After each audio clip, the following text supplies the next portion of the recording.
Buenas noches, bienvenidos sean todos ustedes a este su programa Ni Más Ni Menos. Yo soy Arturo Méndez Azuela y les invito para que permanezcan por los próximos 55 minutos con nosotros para compartir las informaciones y los comentarios en este programa que hemos preparado para ustedes. Siempre tratando de coadyuvar con la conformación de un verdadero Estado social y democrático de derecho, como lo consigna la Constitución de la República. Y naturalmente, recordándoles que este programa, además de por su canal 58, es retransmitido directo por nuestras redes sociales. Si no puede verlo en diferido, puede verlo. Si no puede verlo en directo, puede verlo en diferido a través de nuestro canal de YouTube. Programa Ni Más Ni Menos. Ahí pone la fecha, el día del programa que le interesa ver y podrá verlo sin comerciales y sin edición. Puede darle me gusta, puede darle a seguir, comentar cualquier opinión que tenga y naturalmente siguiendo los cánones normales de la comunicación propositiva. Mire, el día de hoy, como prácticamente todos los días de la semana, vemos y sentimos con pesadumbre el comportamiento de una sociedad que no se compadece con los deseos de desarrollo y progreso. Hoy fue ultimado, la tarde de hoy, Nelson Reynoso. Nelson Reynoso, todo el que lo conoció, era amigo muy cercano mío. Inclusive esta mañana conversamos como a las 9 de la mañana.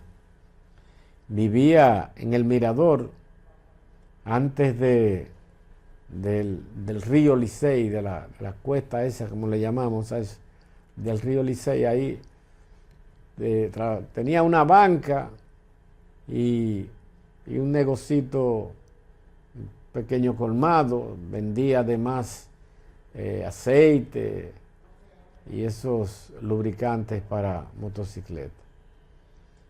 Fue asesinado, aunque el asesinato tiene una connotación de planificación y eso. Cuando usted va a atracarlo, porque fue para atracarlo, independientemente de que lograran llevarse algo, fue para asaltarlo. Vivía solo en esa zona un poco, no despoblada total, pero cónchole, pero no, uno no alcanza a reponerse de eso. Vamos a ver la número 3, la información.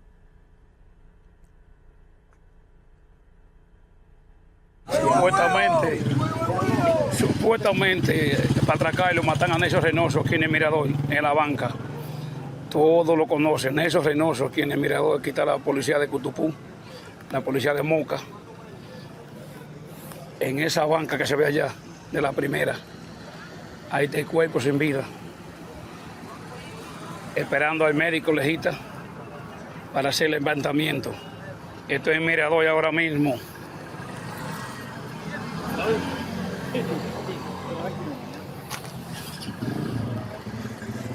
En esa banca que se ve allá, Nelson Reynoso. Nelson era un hombre, era un profesional contable. Trabajó mucho tiempo en el gobierno de Danilo Medina. No recuerdo no sé cuál es el nombre del alcalde de Cutupú, de Río Verde, ahí trabajó ahí como contador y vivía en su negocio. Operaba una banca de Nelson Jr. y de tarde salía a montar bicicleta, daba una vuelta en bicicleta, muy conocido. En esos menesteres lo conocí hace aproximadamente 15, 20 años y desde ahí establecimos una gran amistad. Un hombre bueno, respetuoso, muy trabajador, Caramba, y estos malditos que viven, usted dice, y a veces que hay que respetar la vida de los demás. Esta gente no merece respeto. Mucha gente ha hecho comentarios de dónde vino, de quién vino, o de quiénes, o el origen de las personas que pudieron haber cometido este alevoso crimen, para despojar de pesitos a un hombre bueno, un ser humano productivo, humilde, solidario. Caramba, no se alcanza a entender. Mientras tanto, vamos a pedir paz a sus restos y que se haga la investigación. La investigación de verdad para que determinar quiénes fueron los malditos o el maldito que cometió este alevoso crimen. El Centro de Operaciones de Emergencia ha declarado que hay 11 provincias en alerta verde. Ha hecho un calor intenso en el día de hoy, muy intenso. Y estas provincias son declaradas debido a una vaguada que continúa generando lluvias en gran parte del país, con riesgos de inundaciones repentinas, crecidas de ríos y deslizamientos de tierra.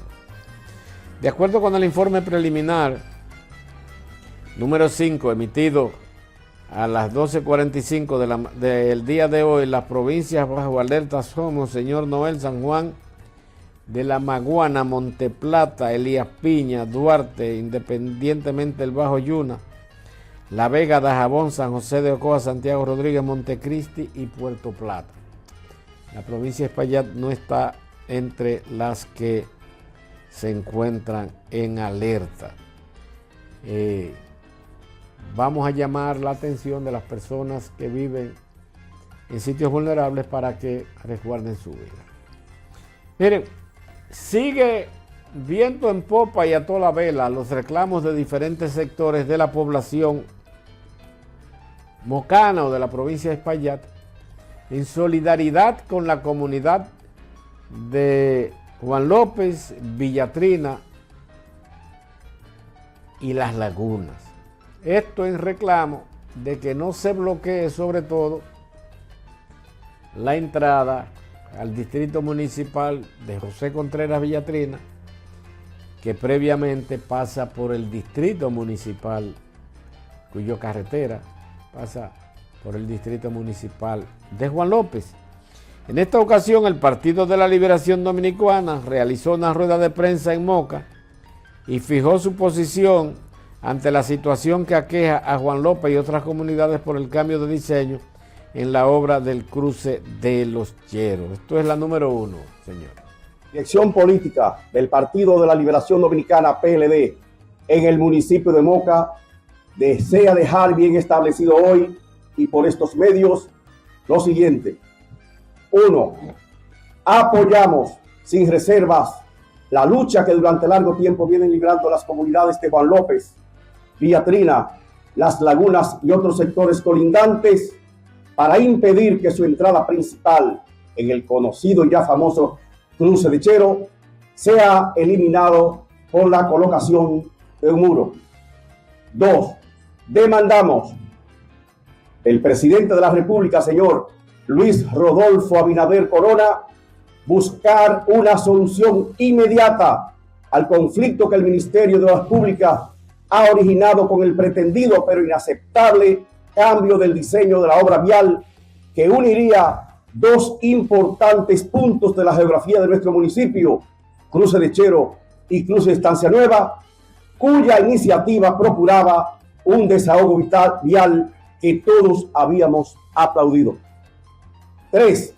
Consideramos muy extraña la actitud de los principales y más influyentes funcionarios del gobierno, hijos de este pueblo, quienes se han mostrado indiferentes e incapaces de afrontar y resolver un problema que ha dejado prácticamente solas a las referidas comunidades.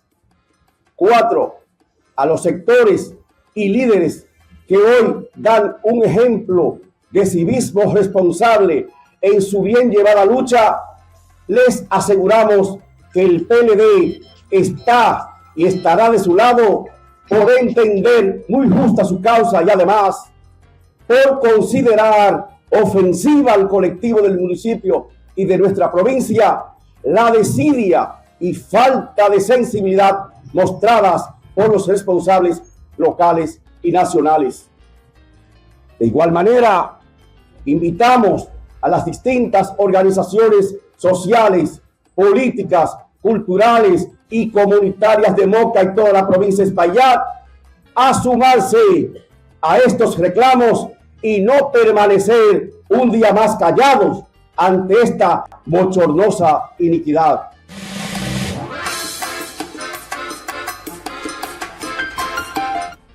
Bueno, el PLD resurgió y con esta actividad que desde mi punto de vista una rueda de prensa en la que buscan identificarse con comunidades que realmente han enfrentado el cambio de diseño original de esta importante obra de interconexión de dos puntos claves, no solamente para Moca y la provincia de Espaillat, sino para todo el nordeste y el Cibao, porque conecta realmente en un tiempo, en menos tiempo, a los que vienen desde el nordeste, reitero, que pudiera ser desde Nagua, Sánchez, Samaná, pero también desde San Francisco de Macorís, Tenares, Salcedo, a Santiago, que es la segunda ciudad en importancia del país. Vamos a decir que la tercera, porque el Distrito Nacional, ya el Gran Santo Domingo, la provincia de Santo Domingo es otra, pero el Cibao, la capital del Cibao es Santiago, sin duda alguna. Y hay una gran interconexión que ahorraría tiempo y recursos y dinero a los que por allí transiten o a los que se dirijan, y puede ser a los que se dirigen también de Montecristi, de Jabón, Valverdemao, Santiago Rodríguez, Santiago de los Caballeros, Licey al medio, hacia San Francisco de Macorís o a las playas de Río San Juan o del Nordeste. Acortarían mucho tiempo realmente. Y el tiempo en asuntos de transporte significa economía de dinero también. Pero esta importancia que tendría crea el inconveniente en dos importantes comunidades de la provincia. Diríamos que del municipio de Moca, dos distritos municipales del municipio de Moca, que son, reiteramos, José Contreras Villatrina y Juan López. Ha llamado mucho la atención realmente desde ciertos sectores el empecinamiento que tienen, sobre todo el ministro de Obras Públicas, que mostró, y desde un principio hablamos de esto, de que eso se quedó así porque ya es una decisión tomada. Algo a los que se niegan a aceptar estas comunidades y los demandantes. Ojalá que puedan, porque mucha gente dice, no, que eso tiene que acabarse ya. De nada vale que se haga, como dice el monseñor Eduardo Estrella, de que en 30 días vendrá después de inaugurada la obra, y si no resulta, pues se cambia. ¿Usted sabe lo que significa eso? Jamás debió decir eso. Pero lo que a mí me crea dudas también es, y cuestionamiento, y lo hemos hecho en otras ocasiones, ¿quién es el dueño de esa obra? Esa obra se licitó de cara a lo que establece la ley de compras, contrataciones de bienes, servicios y obras del Estado de cara a la ley 34006. Una obra que empezó con un presupuesto de 750 millones de pesos y se dice ya que va por más de 3.000, e inclusive el padre Rogelio dijo que eran 4.500 que se habían robado. No que habían invertido, no que se habían robado. Esas adendas que se han hecho, o esa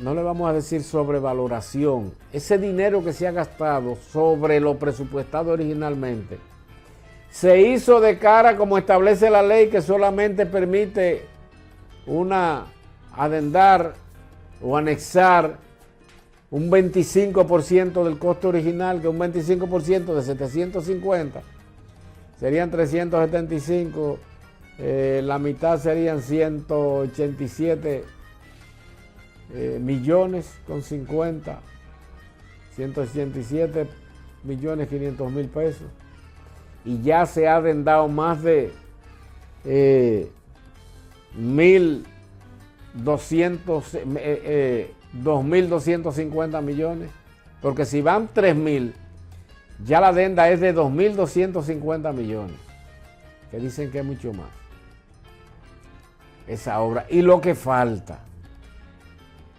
O sea que va a salir por más de 4.000 millones de pesos. Ojalá que se den todas estas explicaciones, porque la verdad que llama la atención todo esto. Vamos a nuestra primera pausa comercial y en breve retornamos. No le cambien.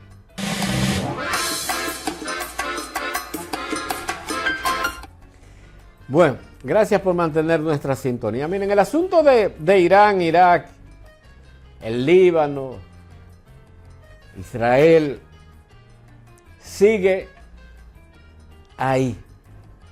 Ponme la número 2. No tiene sonido, solo imagen. Lo que yo... por favor. Esta situación, el presidente de Estados Unidos, Donald Trump, anunció que a petición de Pakistán ha decidido extender el alto al fuego que debía expirar en el día de mañana, o sea, miércoles, hasta que Irán presente una propuesta. Extenderé el alto al fuego, dice Donald Trump, hasta que se presente su propuesta y concluyan las negociaciones, sea cual sea el resultado, declaró a la red social Truth. Trump justificó su decisión asegurando que el gobierno de Irán se encuentra gravemente dividido y dado que el gobierno pakistaní, que ejerce como mediador, le ha solicitado suspender el ataque contra Irán hasta que sus líderes representantes presenten una propuesta unificada. Esta solicitud viene como consecuencia de que se cerró el estrecho de Hormuz, ese que estamos viendo en pantalla, porque Estados Unidos no quiere permitir el paso por la salida de buques iraníes a llevar petróleo a otras latitudes. El vicepresidente de los Estados Unidos viajaría hoy a Islamabad, Pakistán, donde se reuniría con una delegación iraní que desde un principio dijo que no seguiría hablando porque las propuestas del presidente Donald Trump realmente no les convencen. Ellos quieren seguir enriqueciendo uranio, aunque sostienen que es con fines de usarlo como tecnología para fortalecer la tecnología que usan en la producción y no para usarlo en la guerra. Mientras tanto, Donald Trump de Estados Unidos no confía en eso, en esa situación, y mantiene la posición de que realmente ellos lo que están haciendo es tratando de enriquecer uranio. Recordemos que a Estados Unidos no le importa tiranía o no tiranía, o dictadura o no dictadura, si estas dictaduras realmente protegen los intereses norteamericanos o son aliados del interés norteamericano. ¿Qué es lo que le interesa a los Estados Unidos? Baja conmigo, por favor. A Estados Unidos no le importa nada, ninguna dictadura o no dictadura. Es que sea mi aliado o no sea mi aliado. Y que garantice esto siempre, y mucho más ahora con Donald Trump, que ha querido y ha dado muestra de que su interés es apoderarse de la riqueza del mundo, sin importar dónde esté, que sea en el lejano, mediano, cercano oriente, que sea en Asia, en África, en Europa, porque la de América, si no la tienen, la toman. Y eso que Trump ha dicho en su discurso, que que han conocido el mundo es el Trump bueno, que ojalá que no conozcan al Trump malo. Imagínese usted. Esta situación de incertidumbre crea incertidumbre en los mercados, y los mercados se manejan de acuerdo precisamente a estas informaciones. En el día de hoy, a espera de que se reunieran o no se reunieran el barril de petróleo todavía, el West Texas, el que usamos como referencia, el de Texas, el WTI, se cotizó a 96, 95. Ahora actualmente a las 7:10 minutos, la última operación en la Bolsa de Valores de Nueva York, se cotizó a $90. Bajó un poco ante el pronunciamiento de Donald Trump de que iba a aguantar las hostilidades hasta tanto recibiera la propuesta de Irán. Mientras tanto, los obispos del país le piden al gobierno dominicano que tome decisiones no solamente prudenciales y delicadas, sino que elabore un plan a través del cual el país pueda salir airoso ante esta crisis. Es la número 4, señor. Una comisión de funcionarios se reunió con varios obispos de la Conferencia del Episcopado y le confesó qué hace el gobierno ante la crisis del Medio Oriente. Tras el encuentro con los católicos, Héctor Rodríguez, antes de dar la bendición, pidió afectar lo menos posible a los que más necesitan. También a diseñar un plan y socializarlo con la población. Parte de nuestra sugerencia ha sido que hagan una planificación clara, que se la comuniquen a la población, porque nos parece bien, porque eso ayuda a la población a mantenerse calmada. Pero antes de darse el abrazo de la paz, Eduardo Sanz Lobatón, ministro de Industria y Comercio, aseguró que el gobierno no solo tiene un plan, sino que lo ejecuta.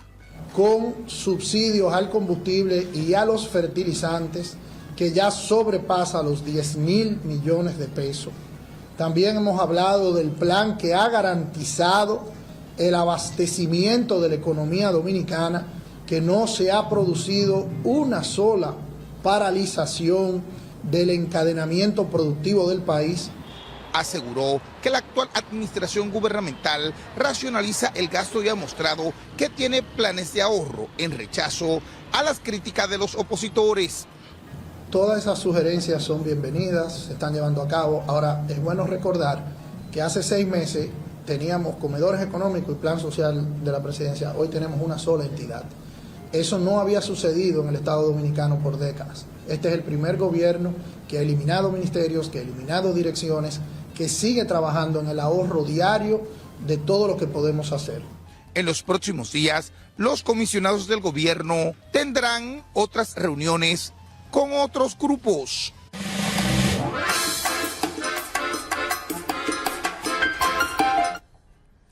Es verdad que el gobierno dominicano ha intentado reducir la burocracia estatal, pero esto no se ha expresado realmente en reducción de los gastos. Al contrario, los gastos corrientes se han multiplicado varias veces en este gobierno. Lamentablemente esa es la realidad y es lo que llevó a que el crecimiento, por ejemplo, el año pasado y el antepasado, fueran bastante reducidos en comparación con la trayectoria que tiene el país, de que solamente Panamá competía con la República Dominicana en crecimiento de la riqueza que se produce. Y en esta ocasión hemos quedado en quinto y en séptimo lugar, por debajo inclusive de Nicaragua.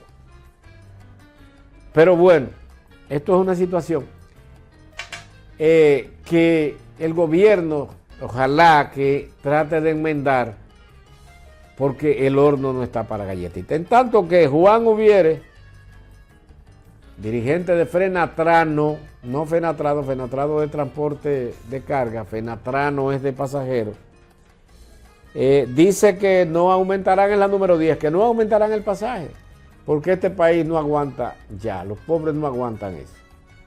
La número 10. Solo un día después de advertir con posibles alzas con los pasajes, el presidente de Fenatrano garantizó que las tarifas se mantendrán estables pese a los incrementos de los combustibles. Juan Ubiere sostuvo que aunque la situación afecta al sector, mantendrán las tarifas para no impactar aún más a los usuarios. Entonces, presidente, lo que le solicitamos es que los combustibles que ya estaban caros se queden como estaban y los rebajen. Le rebajan los 25 pesos al galón de gasolina que le subieron. Además, calificó como una manipulación la versión del gobierno que vincula el aumento de los combustibles con la guerra entre Estados Unidos e Irán, insistiendo en que el problema responde a intereses en el mercado de los hidrocarburos.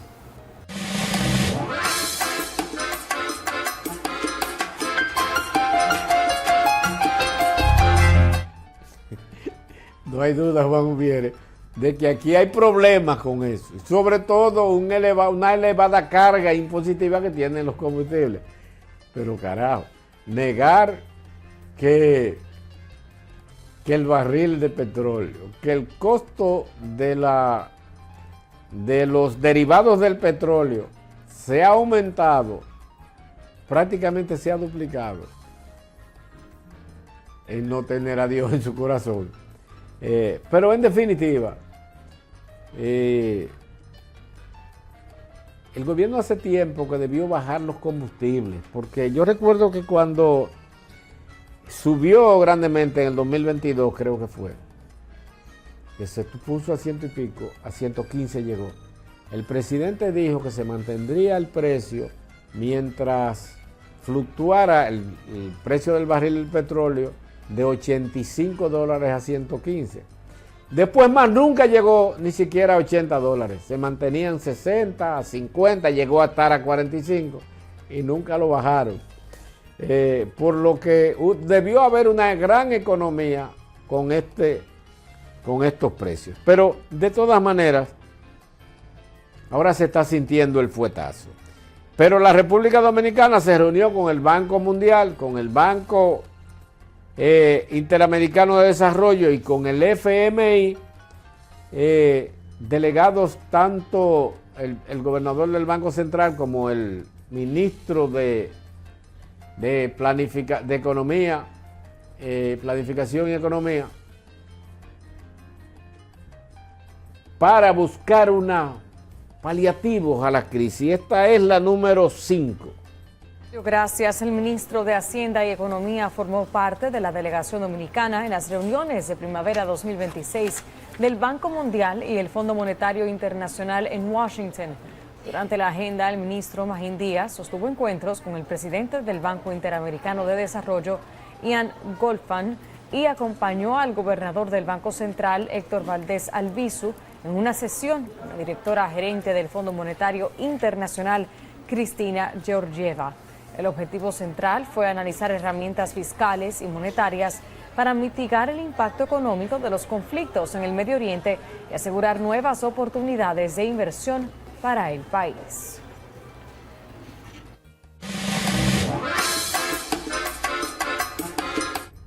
Sin lugar a dudas que nosotros debemos aprovechar. Miren, la República Dominicana está en un lugar privilegiado del mundo.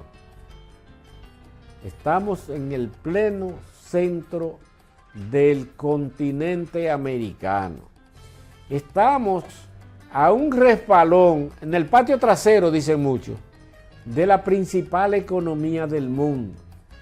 Pero estamos a su vez en el patio trasero o delantero o en el lado derecho o izquierdo, como queramos llamarle, del principal mercado consumidor del mundo, que es los Estados Unidos de Norteamérica.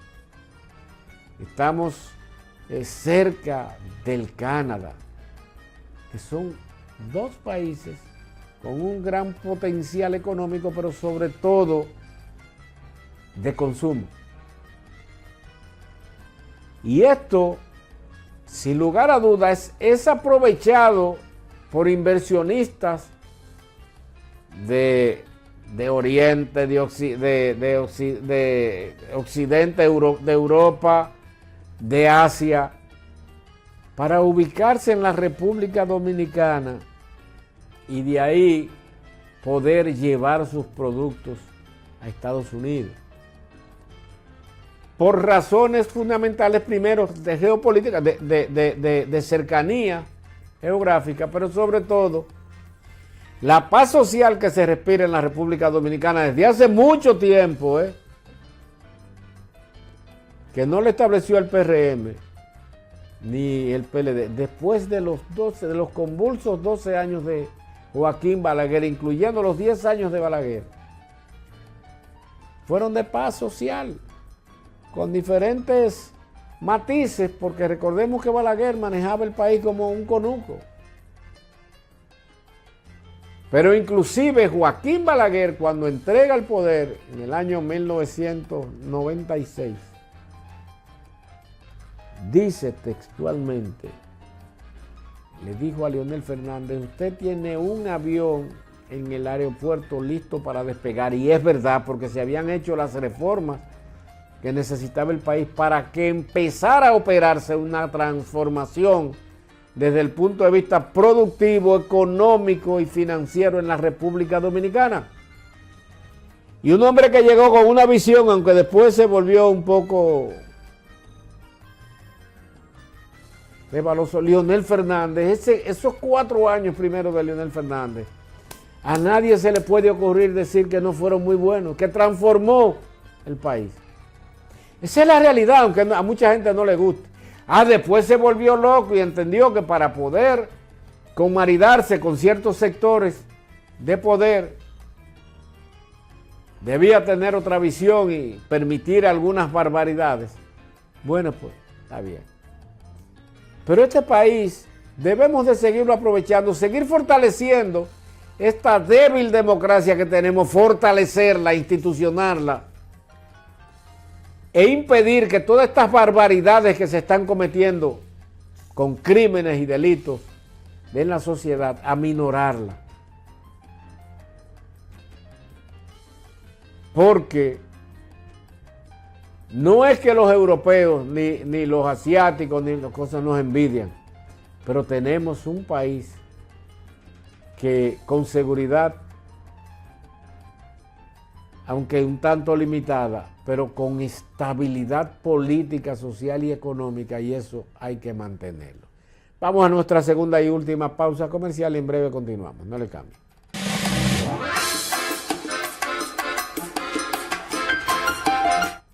Gracias por mantener nuestra sintonía. Miren, tenemos años, o tienen los diputados y los senadores años discutiendo el código laboral.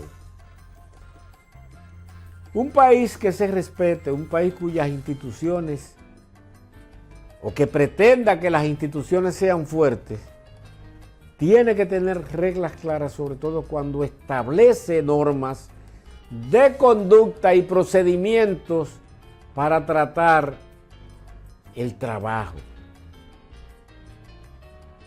El trabajo, que es lo que produce riqueza. Es verdad que el dinero, la inversión, produce riqueza, pero no sin el trabajo.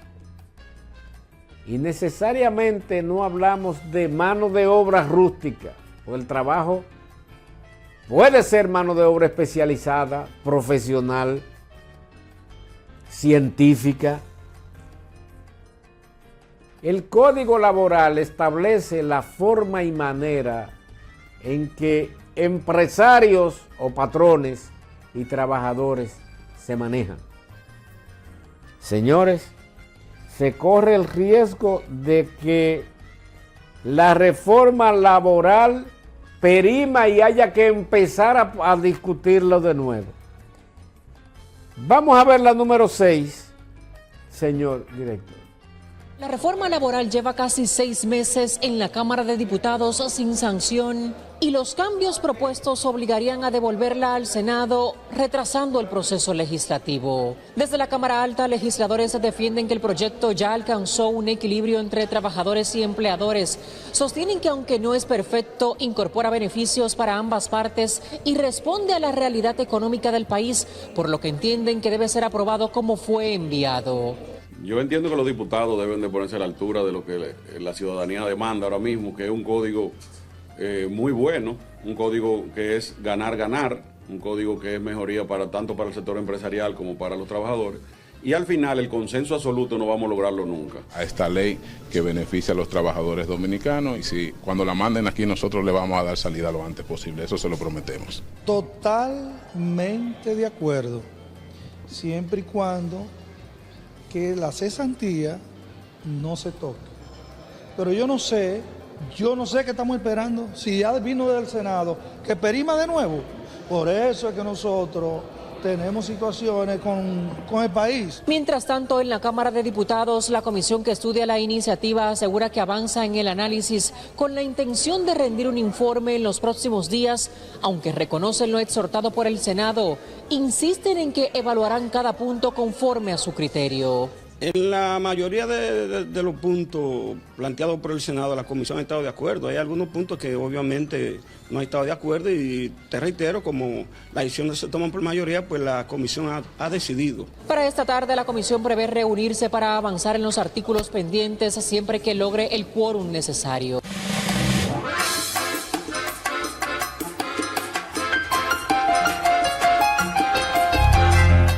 Miren, hay una situación. Ninguna ley puede beneficiar a un sector en perjuicio de otro. No. La ley, para que sea lo más legítima posible, porque no es lo mismo legitimidad y legalidad, pero para que las leyes sean lo más legítima posible, tiene que haber una relación causa-efecto entre los sectores. Yo que dice, no, que tiene que ser una ley que proteja al trabajador. Sí, debe proteger al trabajador. Claro, debe proteger los derechos del trabajador, pero nunca en perjuicio de los derechos del empresario. Y hay una situación, perdón, lo que hace que no sea capaz este Congreso de aprobar esa ley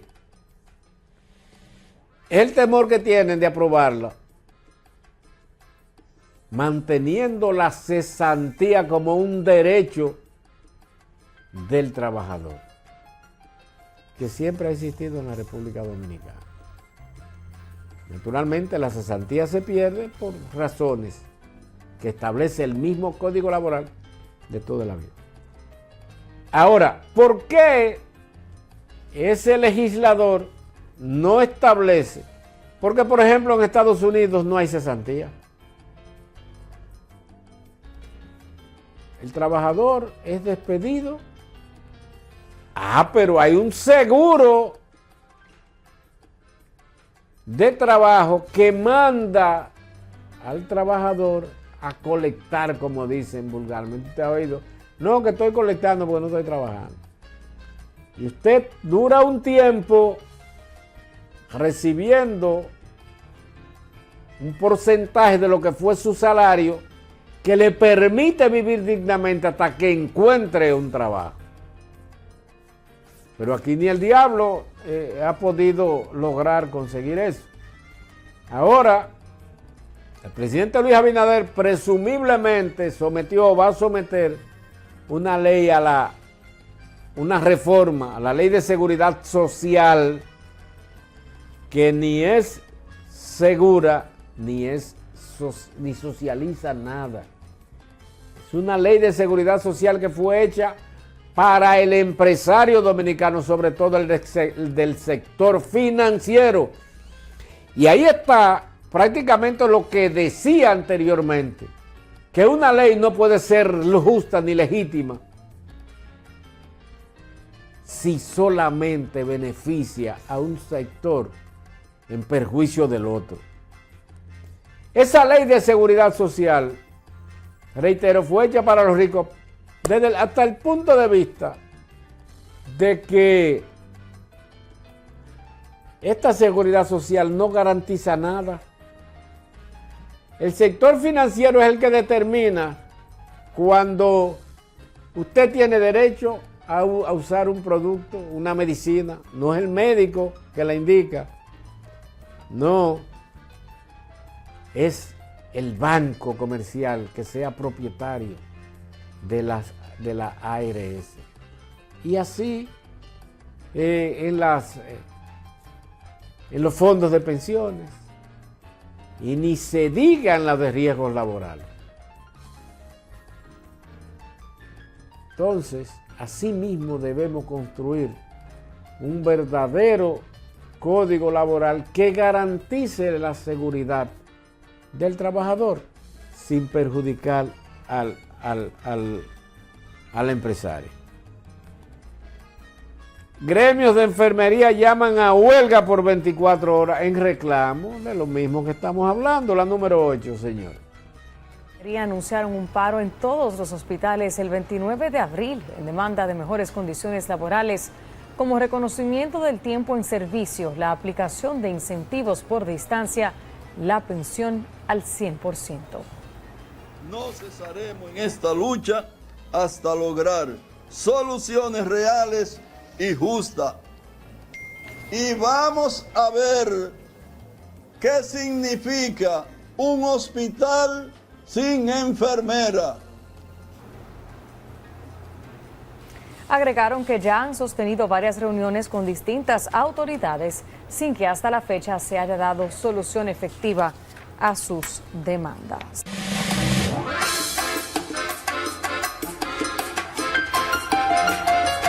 Y ahí volvemos a los derechos con la diferencia de que la huelga de enfermeras, de médicos y de profesores se hacen en el sector público en perjuicio de los más pobres. Oiga lo que dice ese sujeto. Vamos a ver lo que significan los hospitales sin enfermeras. ¿Quién se perjudica? Los pobres, los más jodidos, los que van a los hospitales públicos. Esa es la realidad. Se le demanda al gobierno, al Estado, y lo mismo hacen los médicos, los propios hacen Si usted calcula el salario que recibe una enfermera del sector público, entiéndase del hospital, y usted lo compara con el que recibe el salario de una enfermera de una clínica privada, mire, es del cielo a la tierra. Del cielo a la tierra. Todas las enfermeras del sector privado de la clínica quieren conseguir un empleito en los hospitales, porque ganan quizás el 20 o el 30% de lo que en las clínicas, pero los propios médicos también. No los que tienen su consultorio, los que trabajan en la clínica y que reciben pacientes, no.